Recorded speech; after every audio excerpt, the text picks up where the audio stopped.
안녕하세요. 명신모감의 이명신입니다. 한 아이가 빨대를 이용해 물을 마시고 있습니다. 그런데 물이 너무 더러워 보이는데요.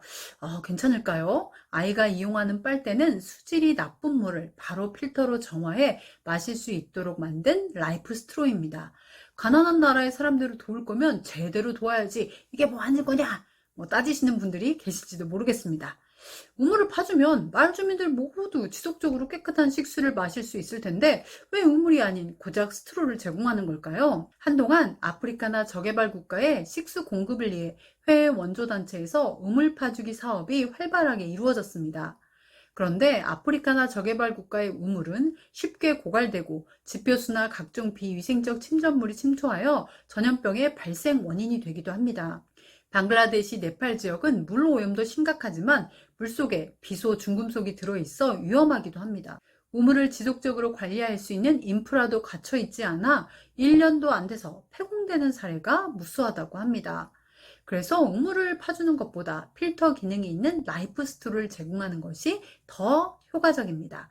라이프 스트로는 한 사람이 1년 동안 먹기에 충분한 최대 1000리터의 물을 정수할 수 있고 99.9% 이상 박테리아를 제거할 수 있습니다. 이것이 바로 적정 기술입니다. 2000년대 이후 해외뿐만 아니라 국내에서도 적정 기술 붐이 일어나면서 적정 기술에 대한 관심과 활동이 급증하고 있습니다. 과학기술 전문가들 뿐만 아니라 NGO 단체들, 대학 연구소 등 공적 개발 원조에 있어 적정 기술 개발 활동이 증가하고 있습니다. 적정 기술은 사회 공동체의 정치적, 문화적, 환경적 조건을 고려해 해당 지역에서 지속적인 생산과 소비가 가능하도록 만들어진 기술, 인간의 삶의 질을 궁극적으로 향상시킬 수 있는 기술을 말합니다. 1960년대 경제학자 슈마허가 만들어낸 중간기술이란 용어에서 시작되어 확대되었습니다. 중간기술은 원시적 기술보다는 우수하지만 선진국의 거대 기술에 비하면 소박한 기술입니다.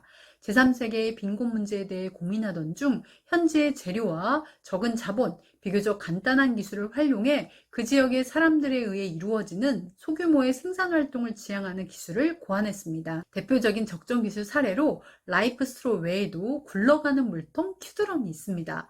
물이 부족한 아프리카에서 먹을 물을 찾기 위해 몇 시간씩 사막을 걸어가야 하는 아이들 사진을 어딘가에서 한 번쯤 보셨을 겁니다. 남자들이 일을 나가면 보통 여자나 어린 아이들이 물을 떠와야 합니다.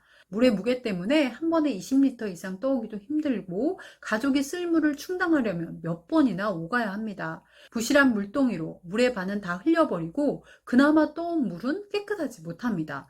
아이들은 물들어 다니느라 학교도 못 가고 무거운 물동이를 이렇게 머리에 이고 다니니까 목 디스크도 생긴다고 합니다. 이러한 문제점을 알게 된 남아공의 건축가 한스 핸드릭스와 그의 형제인 피에트 핸드릭스는 덜 힘들고 더 빠르게 물을 운반할 수 있도록 적정 기술을 이용해 이동형 물통 큐드럼을 개발하게 됩니다. 이름이 왜 큐드럼일까요? 줄을 넣은 모양이 알파벳 Q 같다고 해서 큐드럼이라는 이름이 붙여졌습니다. 물통을 들거나 머리에 이지 않고 가운데가 도넛처럼 뚫린 원통형 물통에 끈을 끼우고 끌면 됩니다. 매우 간단한 원리죠. 큐드럼은 한 번에 50리터의 물을 운반할 수 있고 굴려서 끌고 다니기 때문에 힘이 덜 듭니다. 노란 마개로 입구를 꽉 닫으면 물을 흘릴 염려도 없고요. 물을 걸을 수 있는 필터가 탑재되어 있어 깨끗한 물을 얻을 수 있습니다. 큐드럼 하나로 시간과 노동력이 줄어 아이들은 학교도 갈 수 있고 목 디스크로 고생하지 않아도 됩니다. 작은 아이디어 하나가 아이들의 삶을 바꾼 것이죠. 하지만 좋은 취지로 시작됐던 적정기술 운동도 실패를 경험하게 되는데요. 큐드럼 한 개당 6만 원 정도인데 가난한 사람들에게는 이것도 벅찬 가격이라고 합니다. 그래서 큐드럼은 기부 방식으로 공급되기도 합니다. 이후 적정기술의 새로운 관점과 방식이 부상하는데요. 비영리단체 국제개발기업의 설립자이자 빈곤으로부터 탈출의 저자인 폴 폴락은 적정기술이 실패한 이유로 인도주의적 접근, 이러한 기부 방식을 꼽습니다. 적정기술은 좋은 의도를 가진 서투른 수선쟁이보다는 냉정한 기업가에 의해 개발되어야 한다고 주장합니다.